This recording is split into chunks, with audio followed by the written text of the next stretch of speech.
Good morning, everyone. Welcome to Higher Moment Mastermind. I am Shira Lotzar, happy to be your host today, joined by my colleagues Vern Schellinger, please wave, and Alki Thompson, please wave.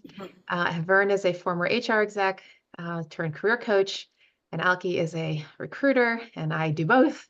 And so we're here to share both sides of the hiring aisle with you. So for those who are new, this is an open Q&A.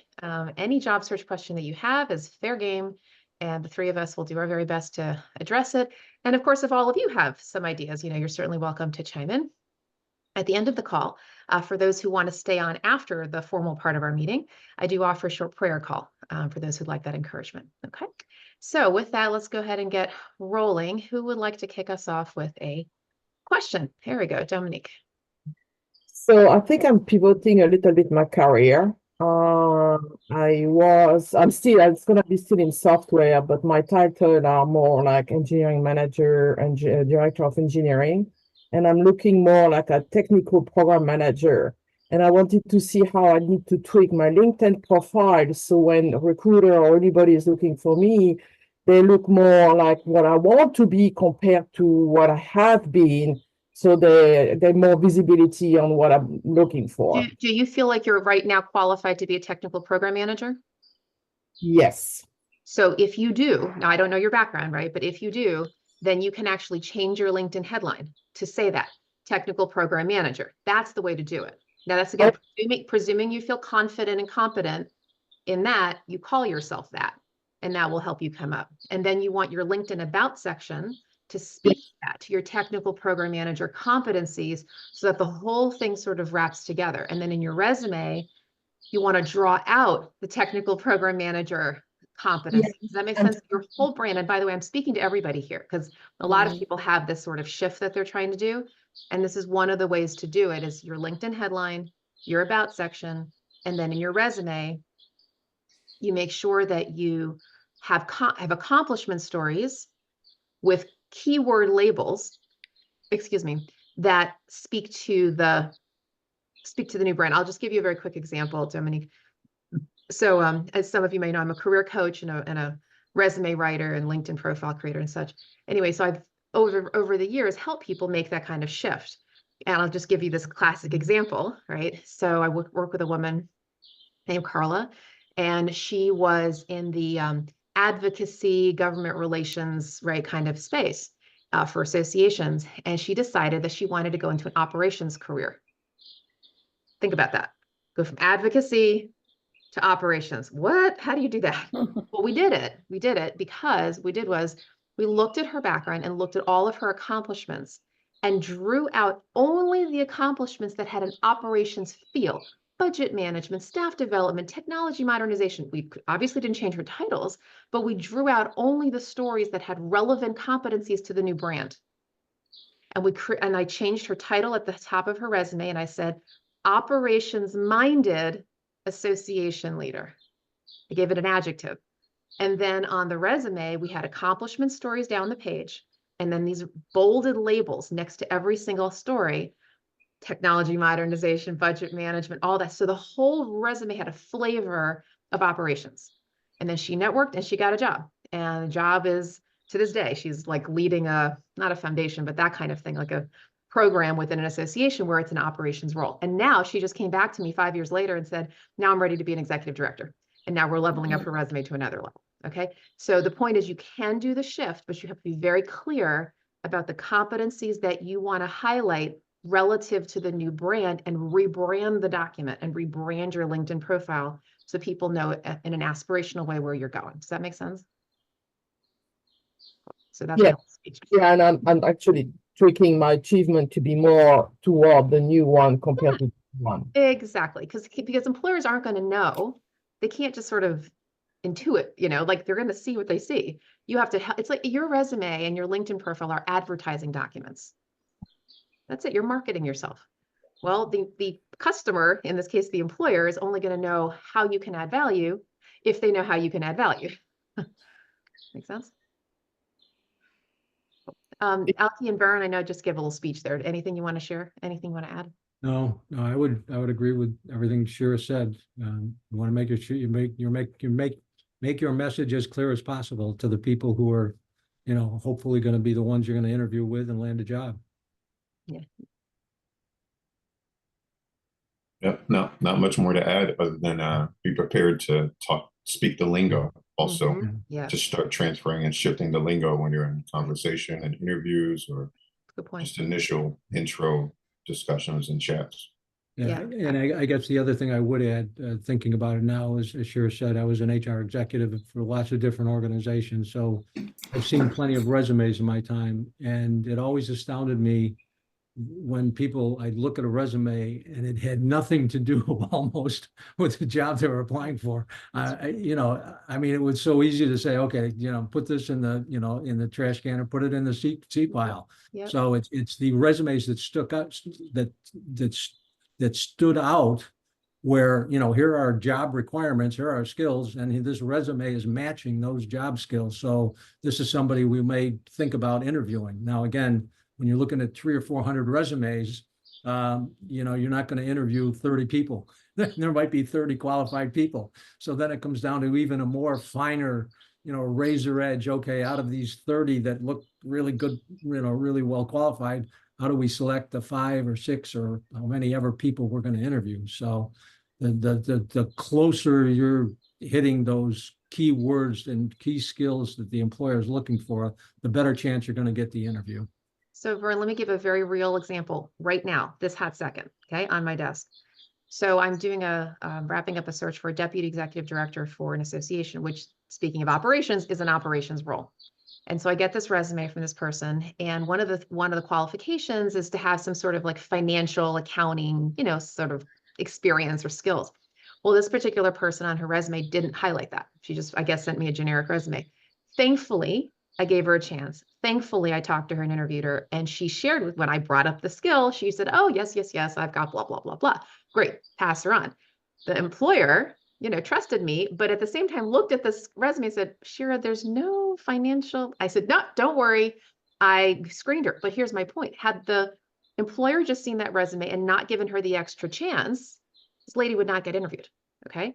You have got, everybody listen up. If you get nothing out of today's call, please look me in the eyes, and I want you to hear this. You must customize your resume for every single job. You have got to. The competition is off the charts. Employers are getting 100 to 200 resumes in the first 24 to 48 hours on these job boards. Please hear me. Right now, this is happening. It's a post-COVID phenomenon, and because a lot of jobs are going remote. On top of which, you have to network. It's a whole other story, right? You've got to get an internal champion if at all possible. But at the very least, you've got to customize your resume. Now, is this a big burden? Yes. However, if you have a resume that is very customizable, they can make it easier. I've shared this before, but I'm going to share it again. The resume template that I use when I write resumes for folks, you guys can take a look at this. And it's very keyword focused, which, as I mentioned earlier, is when you look at accomplishment stories, you have labels. Employers don't read, they scan. Let me say that again. Employers do not read resumes, they scan. And certainly AI is doing a whole lot of scanning, right? Which means that the competencies that you list, those are the ones that need to be customized. When I say customization, I'm not talking about just customizing every little word in your bullets. I mean having standout keywords that speak to the job. That's the easiest way to do it, and that's the most noticeable way to do it. I'm going to show you the example that I usually show here. Okay, so this is the resume template that I use when I write resumes, and I want you to see it's got a headline that speaks to, right, what the person does and potentially their industry. It's got keywords up here that can be customized, and more importantly, the accomplishment stories have labels. This is what gets customized, okay? You don't necessarily have to customize every little thing in the accomplishment, although it'd be great if you wanted to add little things. What the most important thing is, do you have a label, a keyword that catches somebody's attention? And when they said in that job description they want financial analysis skills, you have a bullet that has financial analysis with them, okay? And you've got to read the first few qualifications in the job posting. And you also want to read the first few qualifications in the responsibilities section. That's how you know how to customize, okay? First few bullets in the qualifications, first few bullets in the responsibilities. You look for the keywords that they're looking for, and the qualifications, those first few bullets are really what's most important. And if the employer says, we want experience in this sector or these skills or such and such is preferred, they kind of mean required. They don't really mean preferred. Okay. And you can't gloss over that stuff. A lot of job seekers do. They'll just sort of like, do a 30-second scan of our job description, say, oh yeah, bullet number 5, that's my job. No, you really have to walk a mile in the employer's shoes and say, what are the business challenges they're asking me to solve? And how are they letting me know? They're letting me know in the first few bullets, the qualifications, and the first few bullets of the responsibilities. And that's how you want to gear your resume. Okay. So that's just my quick resume tip. Tipper, did you have something to add? No, Sharon. Okay. No, I think it. Or Alki, I know you also work on resumes for folks. Mm. And Carolyn, I did see your hand, by the way, earlier. So Okay. back to you. Yeah, no, well said. Can't state that enough. That I know it's hard to put yourself in the mind of a recruiter, but first things we're looking for is job description and which resumes match almost every single word and every single line of what we're looking for the most. And we're focusing on those. We're pushing the other ones to the left for the time being or for good, depending. So. All right. So we got some hands. So Carolyn first, and then Vladimir, and then Maria. Okay, good morning. This is about a federal government job. I know what you just said. You have to customize each job description to the resume, or customize the resume to the job description. I get that. I did a cardinal sin. I applied for a federal government job a couple of weeks ago. This is with National Park Service.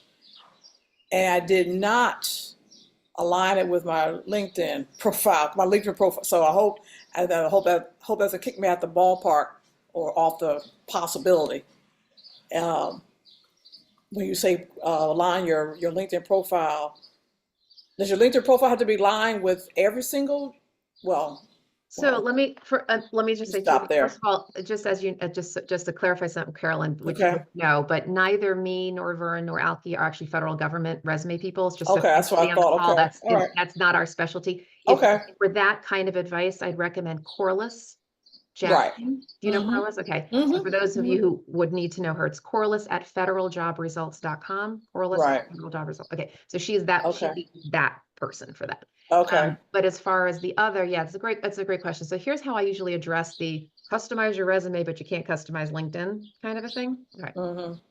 So first of all, in your LinkedIn, there are 3 main sections that an employer would look at. Okay. You've got your headline underneath your picture. And that's all stat. In fact, everything here is pretty static. That's your brand. It's the kind of role you're going for, the program manager, the whatever. That is just the career path that you're choosing. So that's consistent. The about section, to me, should be a compelling narrative about who you serve, how you serve, why you serve, not just a little bio, but just something that really speaks to the kind of value that you provide in the market. What you're really asking about is the experience section. The experience section at the bottom is your resume. Okay. Now here's how you do it. Okay. Thank you for bringing this up because I forgot to mention this. Here's how you sort of do the customization, no customization thing. On the resume, you customize those little labels that I showed you, the little right thing. But what you do on the LinkedIn profile in the experience section is you have accomplishment stories in each job description, but no labels. Because you customize the labels on your resume and you keep the regular stories on your LinkedIn, and that actually stays static so that the resume can have the flexibility of the customization. If that makes sense. Yeah, that's how I do it because I feel like that's just the easiest way to just customize without customizing. Good to know. Thank you. Helps. Yeah, sure. Vladimir, Maria, and Diana. And good morning, everyone else. Thank you for hosting this, putting this together. Sure. I've got a follow-up regarding the resumes, actually a few questions regarding it. One is how standard is that format that you had displayed? It's the first time I've seen it. And it also had 3 pages, I noticed. So normally it's advised never go after. I'll address all that. Yep. And third, when it comes to the ATS tracking systems and having non-standard resumes, how does that work? Is that really, and I guess that goes back to the formatting question that I first brought up. Sure. Thank you so much. Sure, you're welcome. So the resume that I shared is and is not standard, right? It is in the sense that it's a chronological resume. It's not standard in that it has all of those labels, and that's actually what makes this resume stand out. And I will tell you, recruiters love it. I've passed it along to other recruiters. I've had candidates come back to me or coaching clients come back and say, oh, the employer really loved the resume. So it's not standard in that it stands out, and it actually it flows with the way most recruiters read resumes. Most recruiters don't read that opening, some people have like a summary. That's a little bit of wasted real estate because it's a lot of extra words that you just don't need. They're really zeroing in on what are the key skills. Of course, they're going to look sometimes at the company and your tenure, those kinds of things, which you can't help. But in terms of the aspirational title, a title that matches the job description, immediately, like literally, they're taking 2 seconds. 2 seconds. I'm not kidding. 2 seconds. If it's eyeballs. The headline, you go straight for what's important. Don't waste real estate. Okay.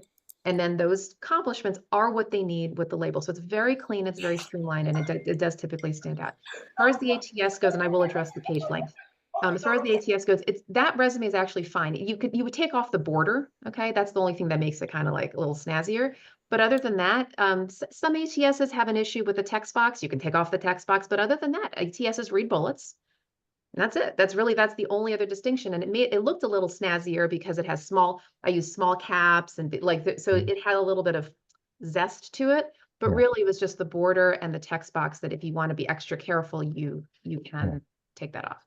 Yeah, just as a quick follow-up, I've been told many times, keep things standard, keep things, and I guess this, maybe your response is a judgment call. It is. There's nothing unstandard about it. It just looks a little prettier, right? And it focuses more on what's important to a recruiter. That makes sense. We're going for the essence of how recruiters read. They want the title, they want the keywords, keep it simple, right? Elegant. Let me address the page length. I get this question all the time, and let me give you a little joke analogy. You guys have ever heard of the little girl who said to her mom, "Mom, why do we cut the end of the ham off?" And mom goes, "I have no idea. Let's go ask your grandma." Grandma goes, "Well, I have no idea. Let's ask your great grandma." And great grandma said, "My pan was too small." Okay. Right. So that's why we had the whole 1-2 page thing, because back in the day, I think all of us here are old enough to remember the days of licking envelopes. Yes, we did. Okay. Remember the cardstock, go to Staples, right? Okay. When we used to mail resumes or even fax resumes to employers, they didn't want to have too many pages. And you didn't want them to have too many pages because they wouldn't even get to page 3. And remember, the cover letter literally covered the resume. Remember all that? Staple it, upper left-hand corner, all that. Yeah. Well, these days we scroll. So having a 3-page resume is not a big deal. Now, with that said, don't go to the extreme here. The only people who should have multiple pages are federal government. That I do know, Carolyn. They want every time you tied your shoelaces, and I'm not kidding. And number 2, academia. Okay, so they want the CV, 10 pages with your publications and stuff. But a normal professional private sector resume, 3 pages is not a big deal. Government contractors, I should add, they often want the longer because they're sending your resume to the federal government. So they'll have like the 5-page or what have you. But having 3 pages, now don't overdo it just to say, oh, I can do 3 pages. Say what you need to say. Don't oversay, but if you need to go to 3 pages, it's absolutely not a problem. And particularly if that 3rd page is the everything else, education, awards, volunteer experience, blah, blah, blah, blah. That's sort of like frosting on the cake, right? The guts of your resume are probably going to fall into that first 2.5 pages. Makes sense. So it's really not a big deal. They're not, let me say it this way. If you're qualified for the role of Vladimir, they're not going to screen you out because you have 3 or even 4 pages. They're not going to say, oh, I can't believe he has 4 pages. I'm not going to, right? It's silly to think that way, but it's true. Yeah, it's just the thought that some, as you said, for many people reading resume recruiters, they spend maybe a fraction of a second. And that's why you have to, that first page is so important, that headline and the keywords, right? And they're going to evaluate you on your last 5 to 10 years of experience. You're absolutely right. But if you want to have some extra experience to reinforce your brand, that extra second or third page is perfectly fine. Great. Thank you so much. Yeah. Vern and Alki, any other thoughts on resumes? No, you covered it all, Shara. It's yeah, again, I would just emphasize what Shara said. If there's reasons for you to have 2.5 pages or 3 pages because of your experience and maybe some of the other things that you've done, accomplishments you're really proud of, that in some way relate to the job, then do that. But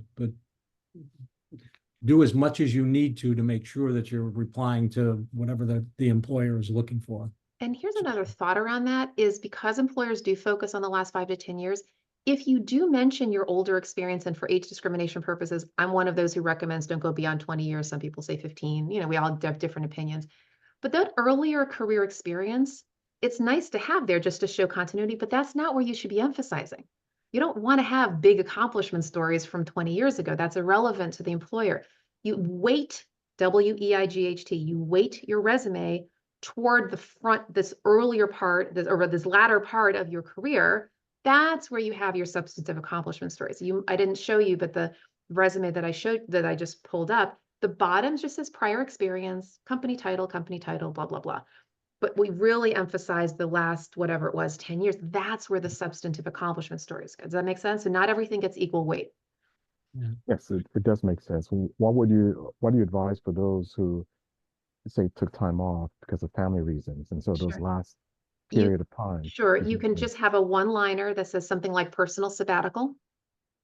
And then a one-liner underneath that says, spent time to care for family from date X to date Y, ready to return to full-time employment as of date Z. That's Right. it, one-liner.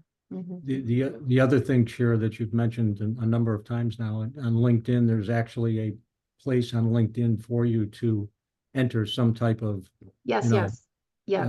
Thank you. The career break. Thank you for reminding me. career break. That's what I was looking for. Yeah. Yeah, thank you so much for that. So I'm going to quickly pull this up, and it's just a blessing that LinkedIn has done this now, where what can happen is, Vladimir, not sure if you're familiar with this.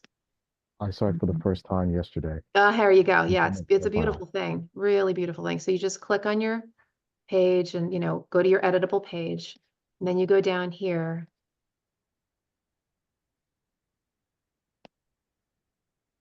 Under experience and hit the plus sign. And instead of adding a position, you add career break.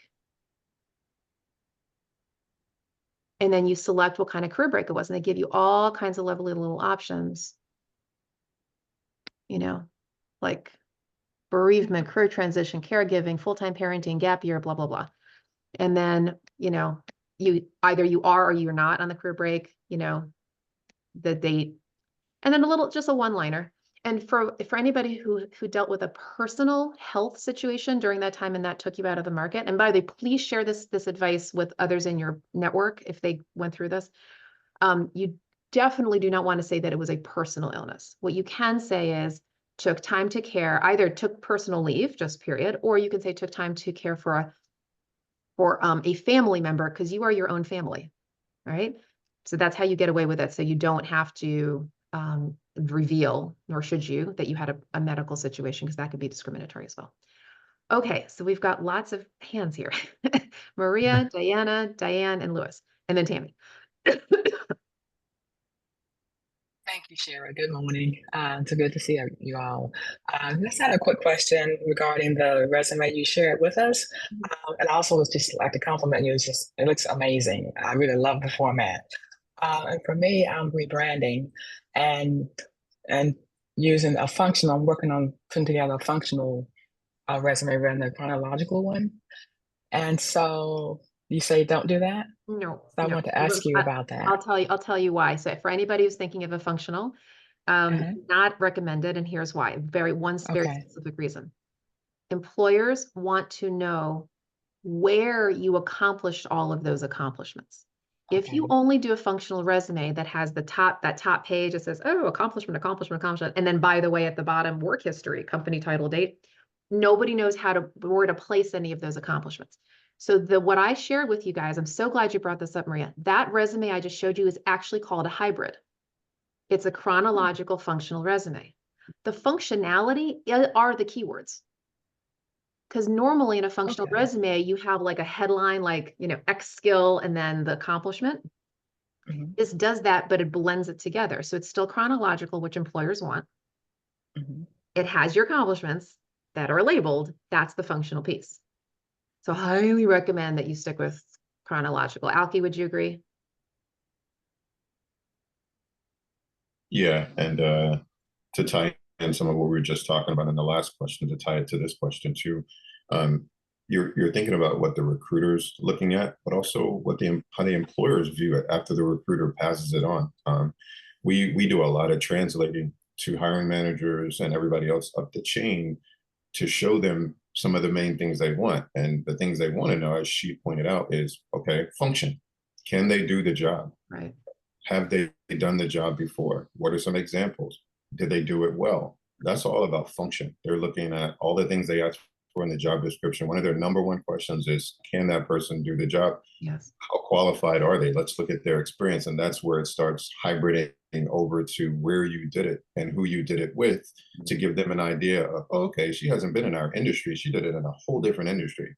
So it all ends up tying together because they want to know both sides of the coin, which is why the resume she showed both sides of the coin. They're interested in both things, and you have to tell both sides of that story.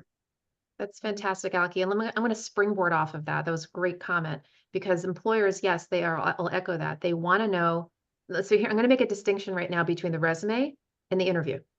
Ready? In your resume, they're doing a first pass. They want to know, can you do the job?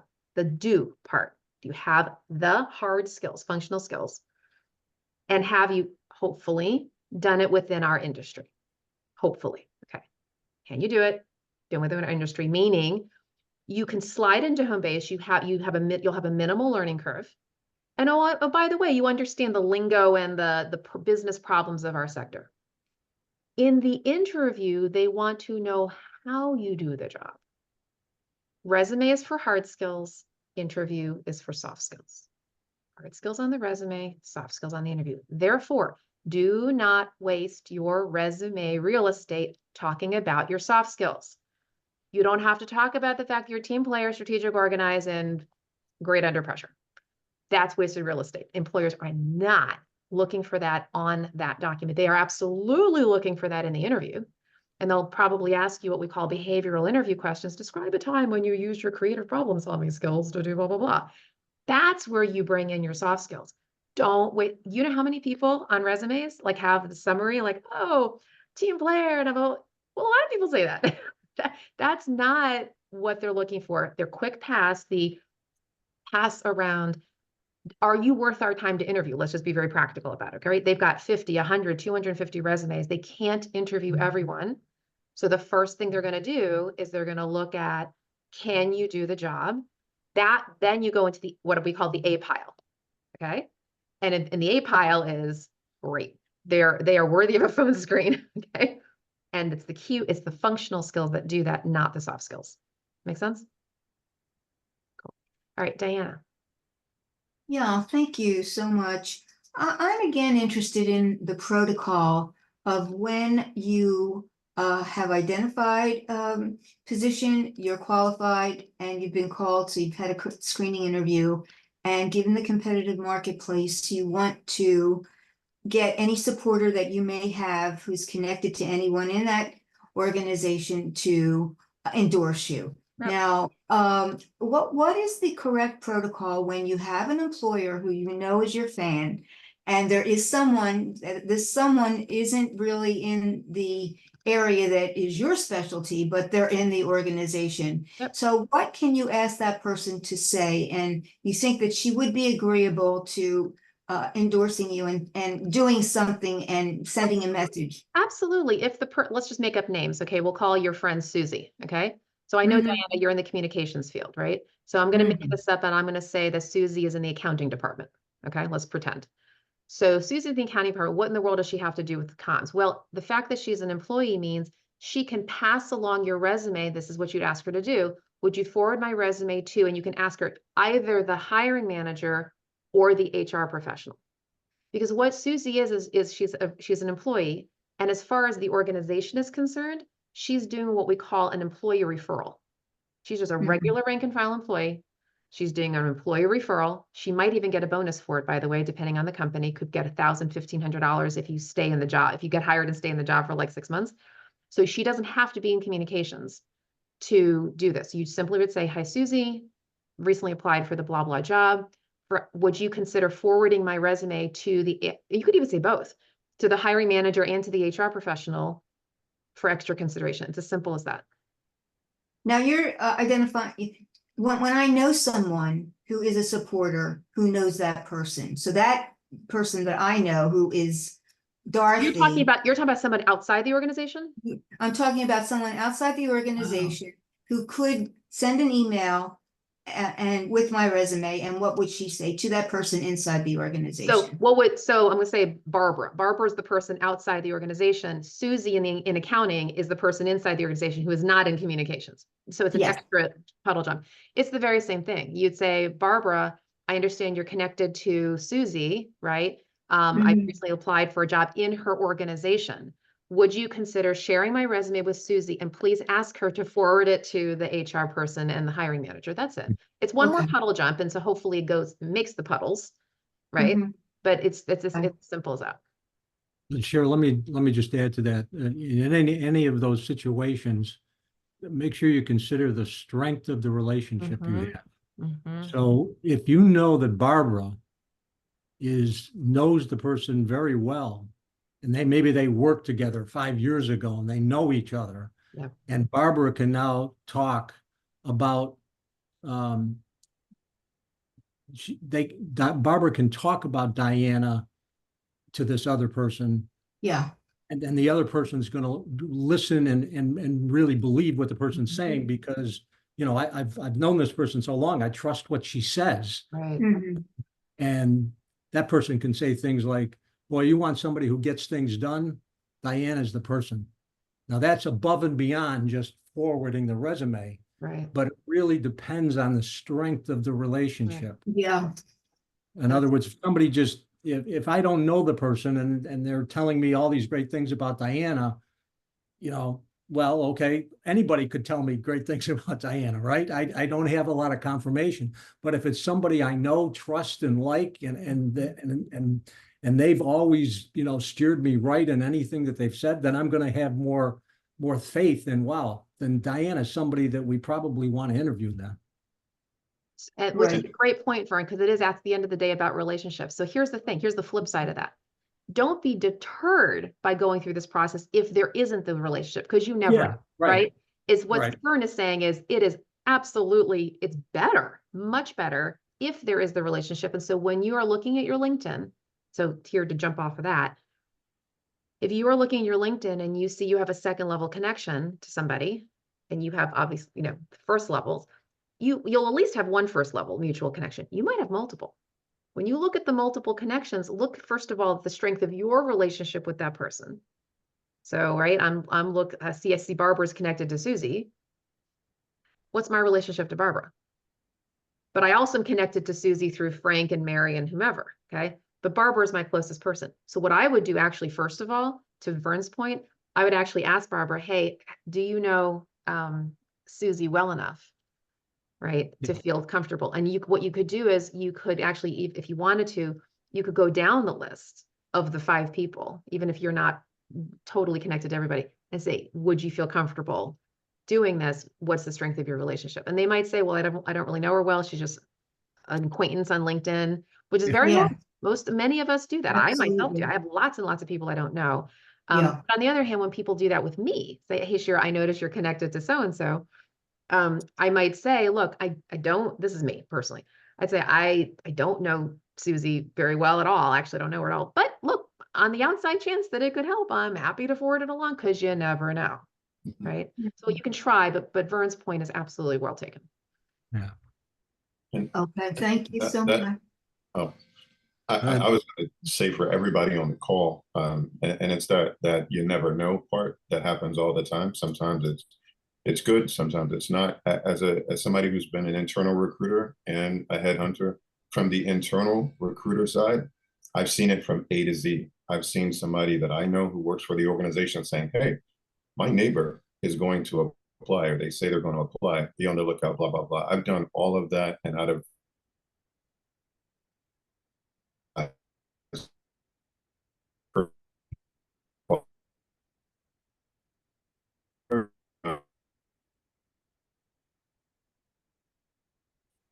Oh, I guess. we're just Frozen. Yeah.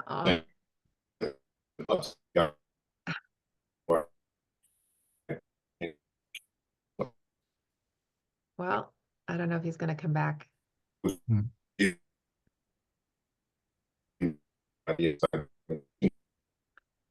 Oh, and I'm gonna put a note in chat. Oh, Alki, can you hear us? Okay, I'm just gonna say in chat. I'm gonna tell him oh, okay, he left. He'll come back, I'm sure. Okay, so sorry about that. Diana, hopefully you got something good out of there. I'm sure he'll come back and Thank you. explain. All right, Diane, and then Lewis, and then Tammy. Thank you, Shara. Good morning. I just had a follow-up question when you were talking about LinkedIn and how to put your experience, when you were saying to put your accomplishments in LinkedIn. I didn't exactly follow where you meant. So under the job description to put it there and then not to put any dates there, or? Are you talking about where to put this on LinkedIn? You had made a comment earlier when we were talking about how to use LinkedIn so that it doesn't exactly. Right. So I'll show you my own profile, but my profile is not an example of what you want, but I'll just show you kind of what I'm talking about. So let's go here and down to experience. Down to experience. Okay. So let's pretend that in my current job, because I'm in business, so I don't do it the way I recommend other people. Let's just say that this whole thing here had a little, paragraph, and then it had accomplishment, accomplishment, accomplishment, just like a resume, pretend.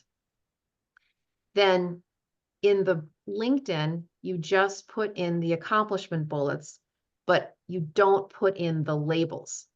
Does that make sense? In the resume, you The have labels that were on bolded your resume. The label, remember those bolded labels I showed you on the resume? You don't put those in LinkedIn so that it gives you flexibility to customize the resume. The reason for this is that employers like to see consistency and accuracy. So if an employer's, looking at your resume, and then they decide to go look at your LinkedIn and sort of check it out, it's good to have consistency. If you eliminate the labels on LinkedIn, that allows your resume the flexibility of customizing labels. Because if you put the labels on LinkedIn, you'd have to change your LinkedIn every 5 seconds, which doesn't make any sense. You just keep the guts there and then have the customization part on LinkedIn, on your resume. Okay. Okay. Thank you. Yeah, sure. All right, Lewis. Good morning. Hey, good morning.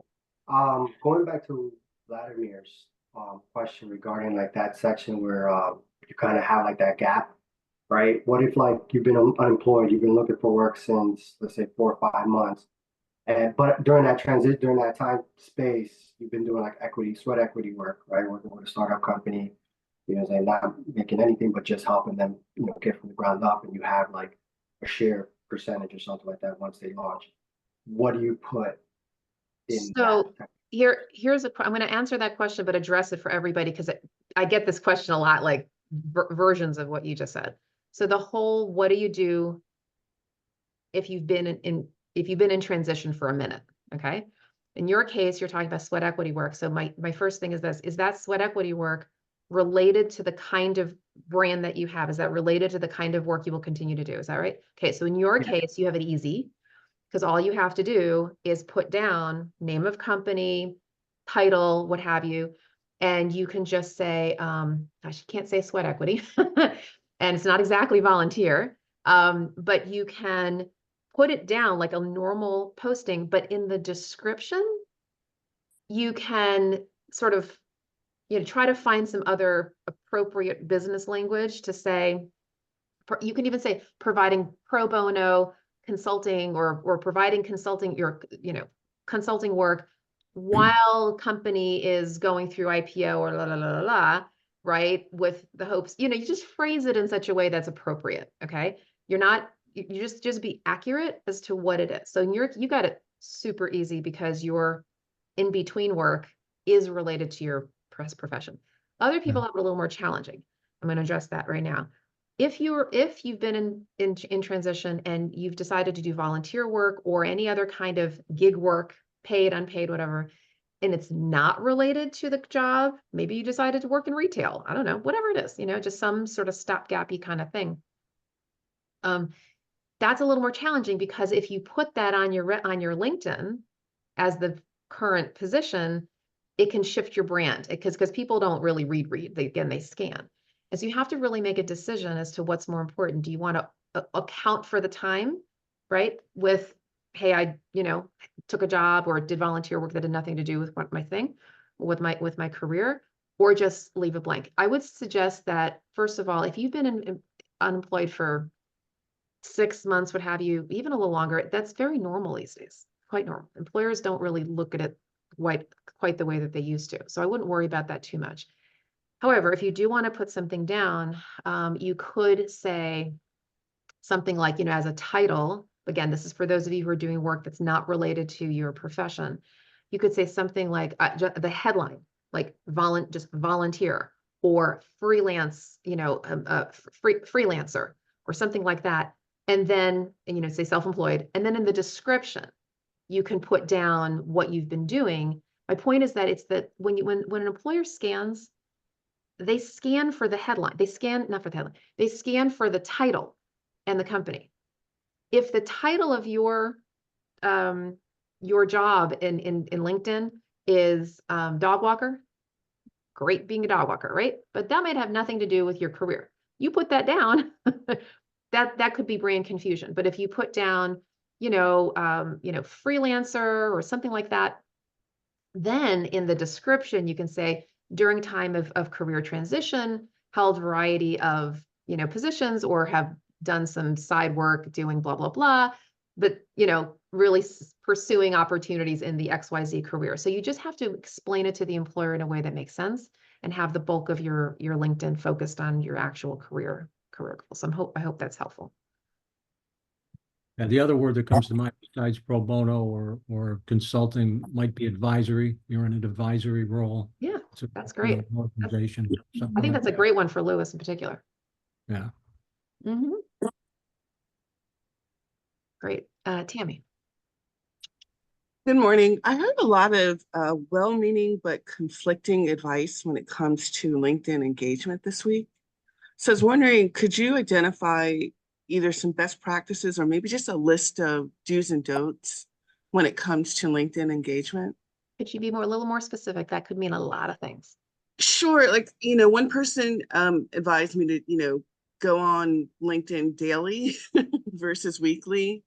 And I know that the last time I looked for a job was probably 4 years ago. I knew that LinkedIn sort of rewarded you differently. So if you posted, your own content and, that showed your own thought leadership, LinkedIn would reward you more than if you had just liked or commented on someone else's or provided a link in your own post. And I think that's still the case. But that's just not what some people that I know are telling me. Yeah. So let me take that to a higher level, Tammy. Okay. This isn't really about LinkedIn. This is about your brand and your brand visibility. Okay. So let's just go up to 100,000 feet. And this is a much larger discussion because you have to think of everybody needs to think of themselves as an Inc. You are Diana Inc. and Carolyn Inc. and Maria Inc. I want you to get that. You are. You don't think you are, but you are. Meaning you're like, like a B2B relationship. Okay.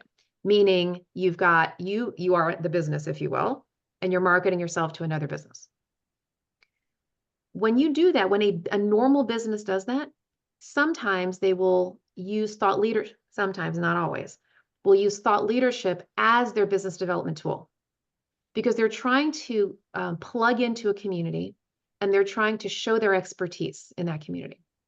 Now, I myself, just as an example, I've been in business a very long time. lots of referrals and all these things. I actually don't really do much by way of thought leadership, and it hasn't affected me because I do my BD differently. Mine is more on the relational side than the thought leadership. And here's my point, right?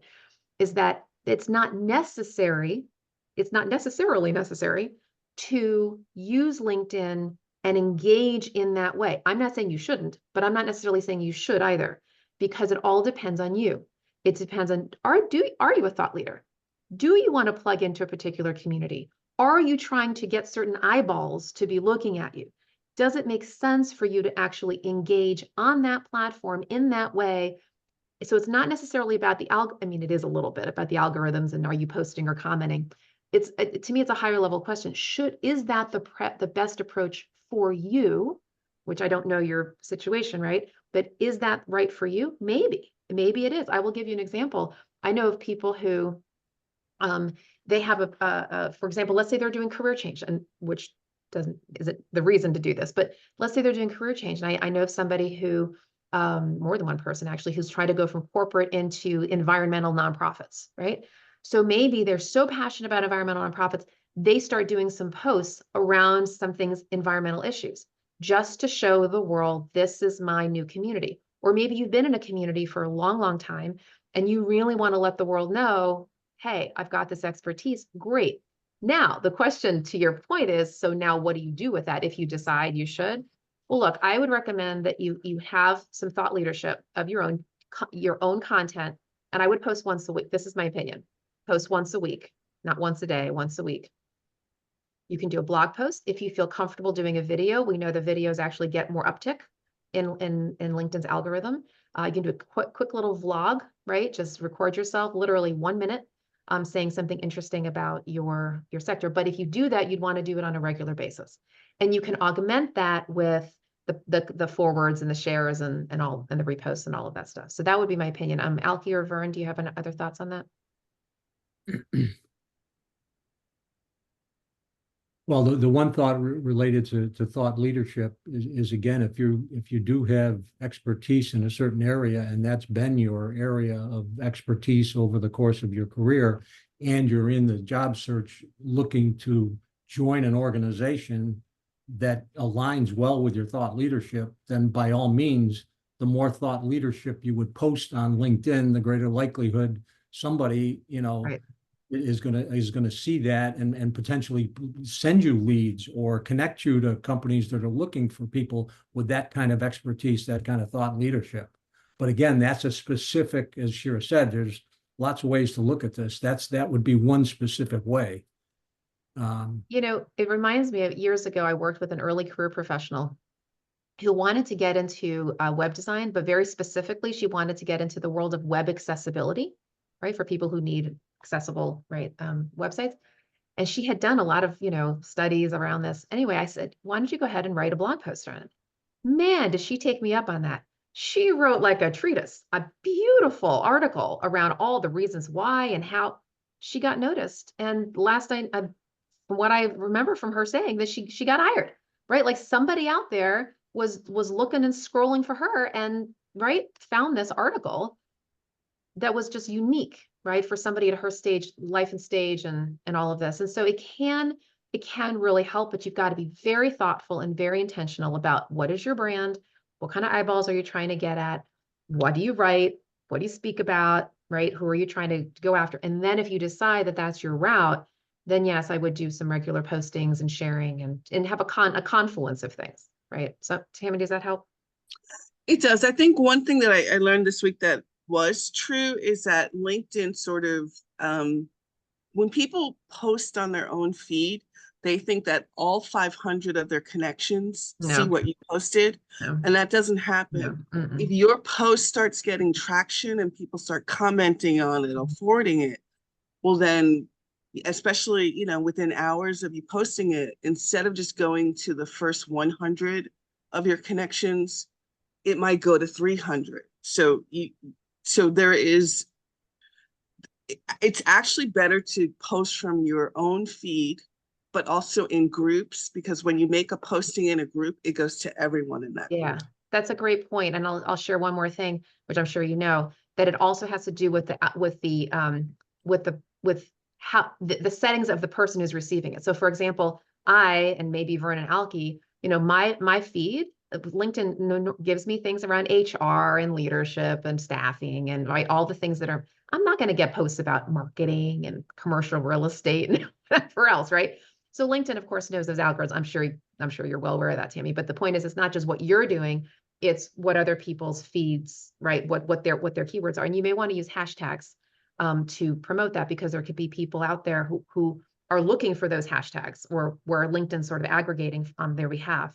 So hashtags could be a really great way to get into the right eyeballs, because it's not even necessarily, Tammy, that you're trying to get all of your 500 connections to see your post. You want the right eyeballs to see your post, right? The people who are in your sector, in your profession.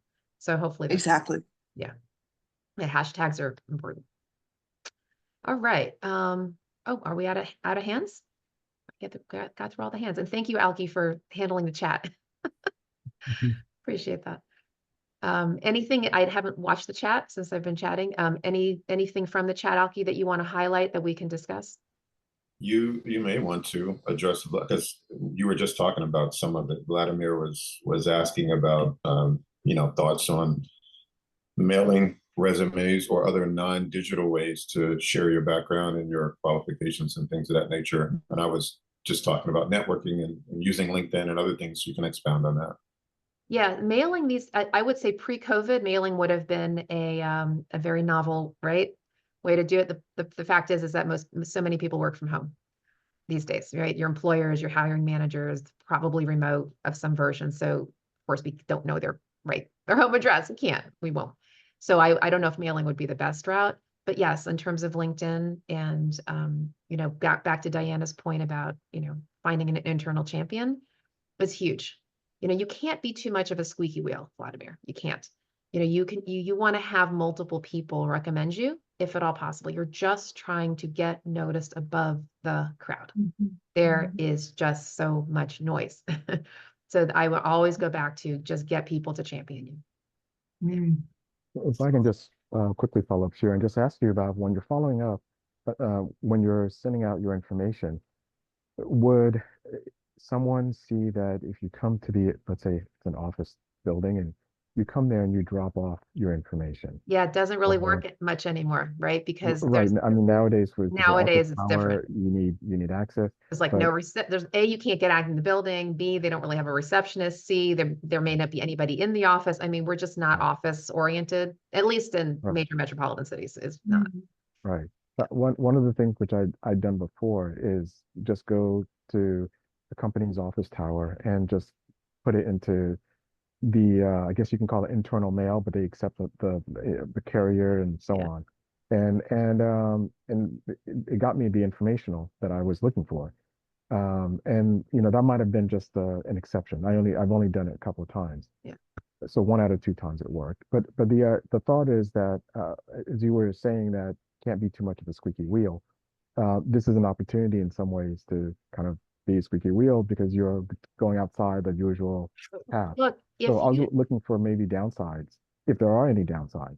I don't think there's any downsides. It's just that if you want to spend the time going to that building, right, knowing that the great likelihood is that no one will be there and see it. But hey, if you're really into that job and you want to go trek downtown or wherever it is, right, try, you can. Absolutely. You never know that 1% chance that somebody will see it. Sure. Yeah, I don't see any downsides to it. Thank you. Vern, do you have a thought? The other thought is, again, to get connected to, and we talk about this all the time on this call, to get connected to that organization. Use your network to find out, does anybody know anybody who works in that organization? Yeah, that's really what gets it. It's the people. How well do they know them? Again, the strength of the relationship. And if the strength of the relationship is powerful enough. So for instance, if you ask me, Vern, ABC company, I know you work there, and do you know the hiring manager for this position? And I say yes, and I know that person well, and I know you well. I can't guarantee you'd get an interview, but the likelihood that you'd get an interview would be much greater because of the strength of that relationship. But even if it's at the other end of the spectrum, it's just somebody who knows somebody in that organization, then, if they just, as Shira said earlier, forward your resume to that person within the organization, that's getting you one step closer to potentially getting an interview. And by the way, you know, if you're looking at a job posting and you're trying to get noticed, and I should say, make sure that job postings are only about 10% of your search. This should not be 100%. Most of your search should be networking, real networking, which is another conversation. But if you are looking at a posting and you're trying to get the internal champion, try to figure out, you can look at the job description, the posting, and see if the hiring manager, the title of the hiring manager is there, or the recruiter. There's nothing wrong, okay, necessarily with you sending your application directly to, for example, especially the HR person or a recruiter, and you could figure out if you want to do to the hiring manager. My point is that sometimes going that extra mile, applying, but then also showing up directly in someone's inbox can make you stand out. I know that's happened to me as a recruiter when people have applied and then they sort of double apply and they say, you know, I wanted to make sure that I wanted to express, you know, re-express my interest in this role. I applied on the blah blah portal, but wanted to make sure that, you know, that you noticed it. That's the road less traveled. In fact, that's the road like not traveled. So when I get those resumes, I'm like, oh, this person's actually really thoughtful and interested. They have taken the time to write to me. If I was getting that every day from everybody, that would be overwhelming. But I really don't get that from anybody. And so once in a while, it's okay because I'm like, oh, wow, you've just stood out to me. So I would say right now you can do that. That would be my opinion. Just go straight into the wind and apply normally, and then reapply to the person directly. If you really, really feel that you are qualified for the role, not just interested. I got to say that again. If you're qualified, not just interested. There are a lot of job seekers who apply for jobs that they are interested in and not really qualified. That's not really going to get you noticed. Okay? Please hear me. You have your career needs, which are 100% legitimate, and the employer has their business needs, which is 100% legitimate. If you're actually proactively going after a job, don't just aspirationally say, oh, I can do this. Well, don't they know I've got transferable skills? That's not how they're focused. They're focused on your hard skills. Can you do the job now? And if you can't, then you're going to have to figure out another way to get yourself noticed, because that means you're more of a risk, right, for the employer.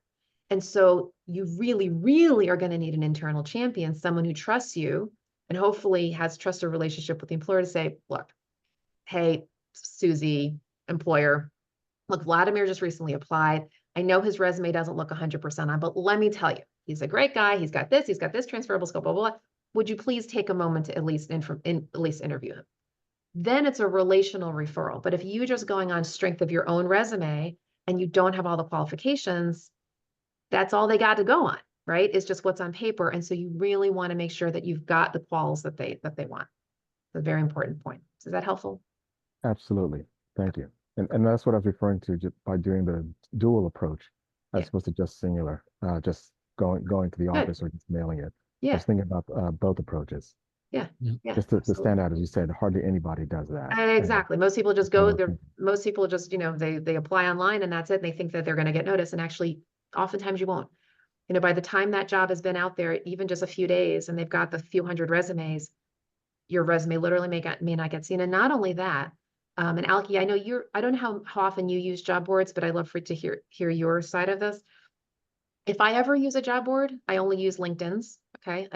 There's another specialty industry one that I use, but whenever I use the public job boards, I use LinkedIn. And when I do, I've done Indeed in the past, but anyway, when the resumes come to me, okay, I go into my little portal. They don't come to my inbox. I have to go to the portal.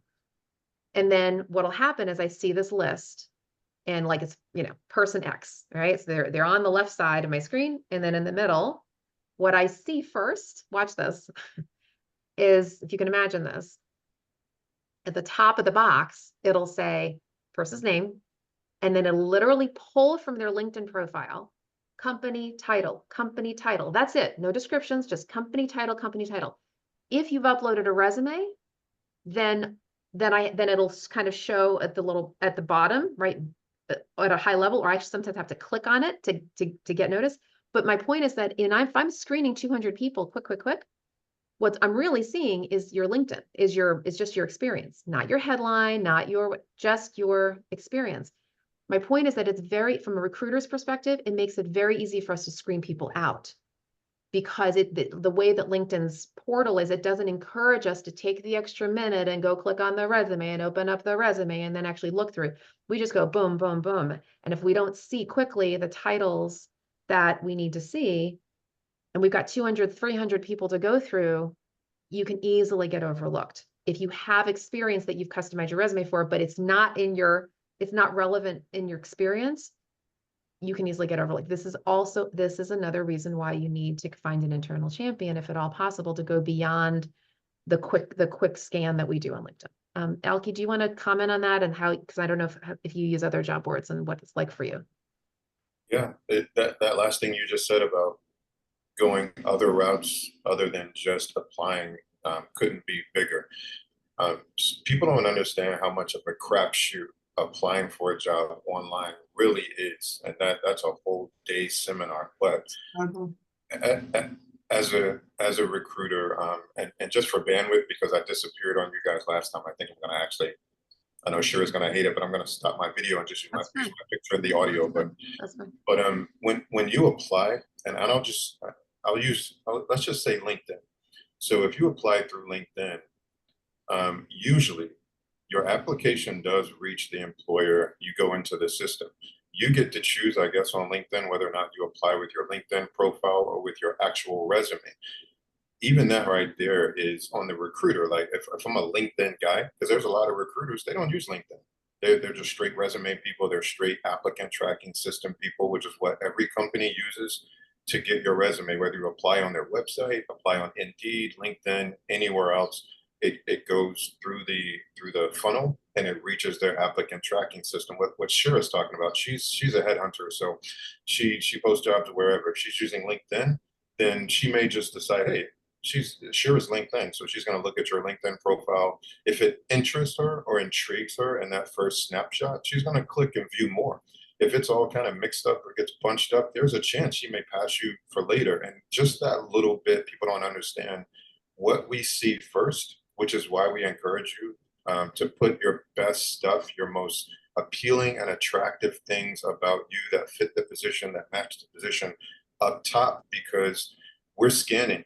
If it's your resume that you applied directly on the website or LinkedIn or Indeed, and I open the applicant tracking system, you're there with 54 other people, 70 other people, and I'm scanning. If it's your resume, then I may see your whole resume. But if you apply through LinkedIn, and I told somebody this about their Indeed resume yesterday, be careful with Indeed and using their format, because Indeed does a whole different format that a lot of times is off-putting to some recruiters, because they keep those lines in there and they do all kinds of things. So just know that the way your resume is reaching a recruiter, depending on the platform that you use, that first little snapshot that she just talked about, we could never see the bottom of your resume, the middle of your resume, or the things that count, depending on how you apply. So if you apply through LinkedIn and you click, apply with my LinkedIn profile, then you need to be confident that your profile measures up to that job and that you're a match and a fit for that job. If you apply with your resume and you're like, nah, I don't want to take a chance with my profile,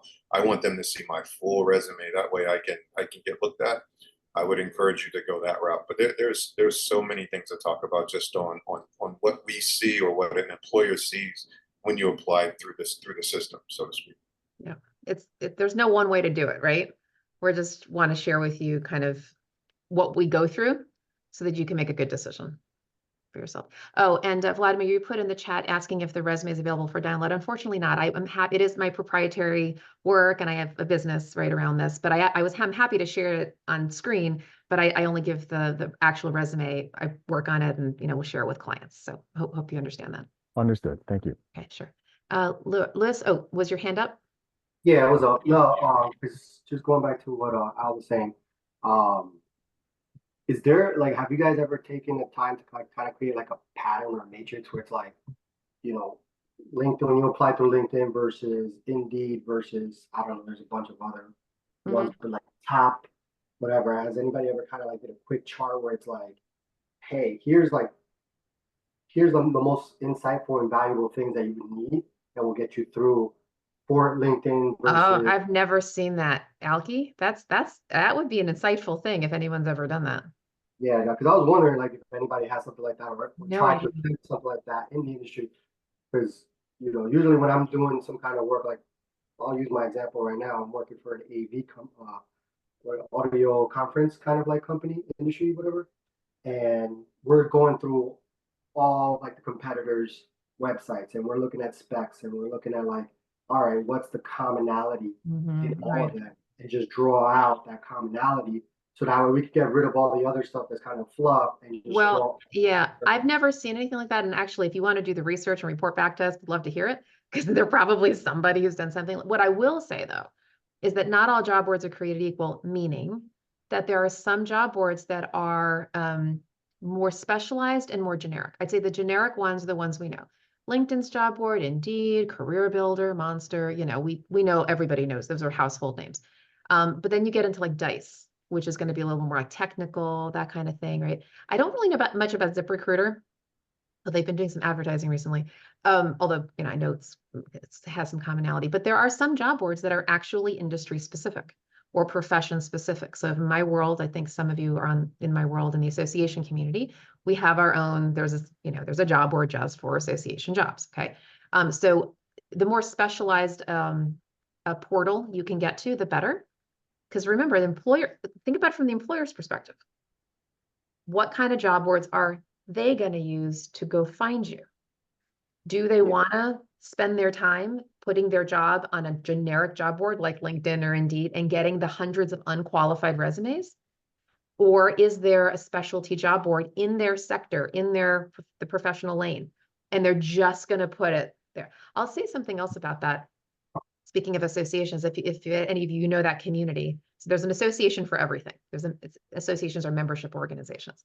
I mean, literally everything in your room right now, there's an association that's attached to it. Okay? The manufacturers of this or whatever. The point is that a lot of those associations have their own career portals. In fact, I made the mistake once of putting a job on the wrong job board because I misunderstood what the person was doing. I was looking for a regulatory affairs professional, which is a kind of a government relations advocacy person.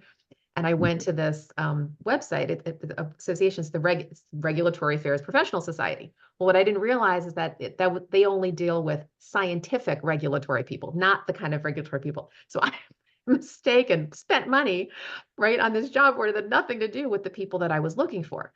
So you just want to be a little careful, see if there's an association that's in your profession or in your industry, see if they have a career portal, which of course would be national. And that's a very specialized way of getting noticed. Yeah, I'll to answer his question, number one, Shira said it, every company is different, every job board is different. They aggregate to sometimes 50, 60, 70 other job boards. A lot of it has to do with style as well, style of the recruiter, style of the employer. Like some employers tell us as recruiters, don't post it over there. I've had success with ZipRecruiter. Let's use them. I may try to tell them, listen, you're not going to find many CFOs on ZipRecruiter. Right. And they're like, oh, no, I've had success. Yeah, that's for plumbers and a lot of field service technicians and some of the other oddball jobs. Sometimes you can do things on ZipRecruiter.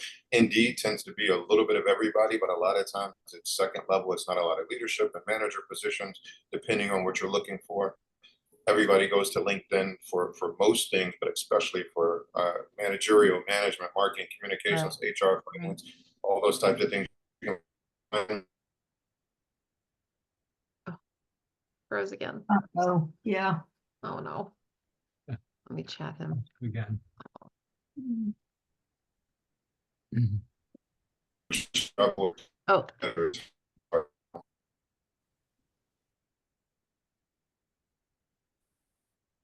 well, I guess you get the point, right? Yeah. All right.